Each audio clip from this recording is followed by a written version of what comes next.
Сәлем достар, бүгін сіздермен мен Айгерім осындай өте керемет чебуректердің рецептісімен бөліскім келіп отыр. Ол үшін видеоның соңына дейін тамашалап, менімен бірге болыңыздар, жарай ма? Ең алдымен осындай бос ыдысымызға жылы қайнаған суымызды құйып алатын боламыз. Оның үстіне кішкене тұз салатын боламыз.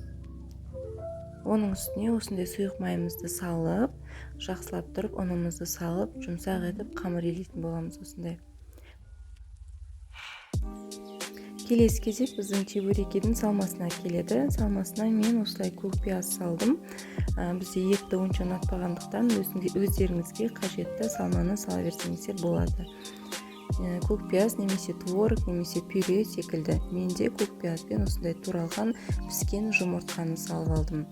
Неге піскен десеңіздер, чебурекіміз біздің қамыры өте жұқа болады, тез пісетін болғандықтан ішіндегі салмасын осылайынан пісіріп салуыма тура келді. Барлығын араластырып болғаннан кейін чебуректеріңізді жайып, қажетті формаларыңызды кесіп, осылай мен сияқты түйіп қойсаңыздар болады. Менің чебуректерім сіздерге ұнады деген ойдамын. Сіздер де осылай міндетті түрде жасап көріңіздер. Менімен бірге видеоның соңына дейін тамашалағандарыңызға көп рахмет. Сау болыңыздар.